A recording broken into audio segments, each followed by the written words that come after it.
देखिए, बस में जो है पेपर परीक्षा केंद्र पर पहुंचने थे। इसी दौरान उदयपुर के बकरिया थाना क्षेत्र में एक बस में यह पेपर मिले हैं। इसकी सूचना जो है पुलिस व एसओजी को मिली है। पुलिस ने इस मामले में कुछ लोगों को हिरासत में भी लिया है। कौन लोग ये हैं, इसे लेकर जानकारी जुटाई जा रही है। लेकिन आरपीएससी ने इस मामले की सूचना के बाद तमाम परीक्षा केंद्रों पर पहली पारी को निरस्त कर दिया है।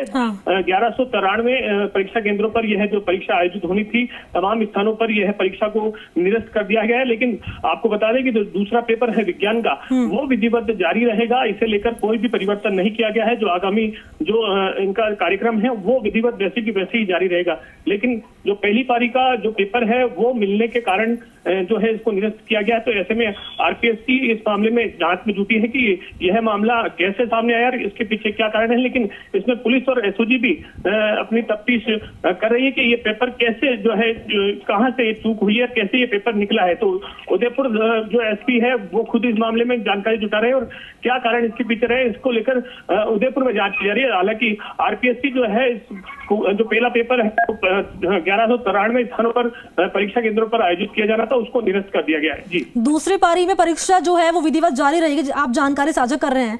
अशोक, ये बताएं, दूसरी पारी में ऐसा ना हो उसकी क्या गारंटी ले रहे हैं?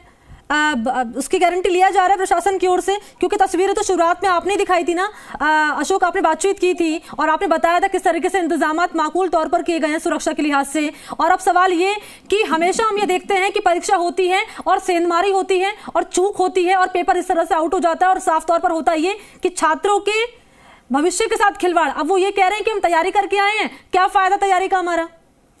जी बिल्कुल, आरपीएससी की ओर से ये कहना है कि हमारी ओर से कोई चूक नहीं होती, यहाँ से जो कोई भी चीज जो है लीक नहीं होती। लेकिन आरपीएससी के बाहर जब प्रश्न पत्र जाते हैं तो उसकी जिम्मेदारी स्थानीय कलेक्टर और एसपी के साथ ही अन्य जो स्टाफ है उनकी होती है। तो ऐसे में इस पर सवाल खड़े हो रहे हैं कि सरकार के इतने दिशा निर्देश होने के बावजूद, इतने कड़े बंदोबस्त होने के बावजूद भी पेपर किस तरह से लीक होता है, इसके पीछे कौन गिरोह शामिल है।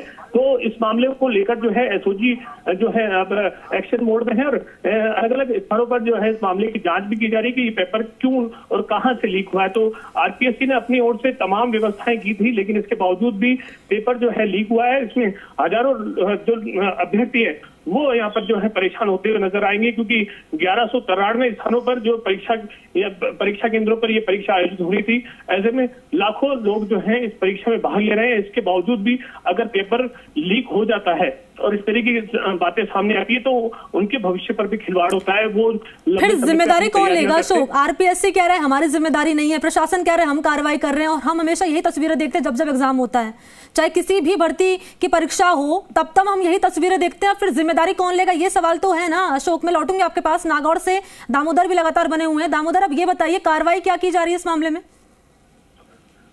जी, मैं बताना चाहूंगा कि जिस प्रकार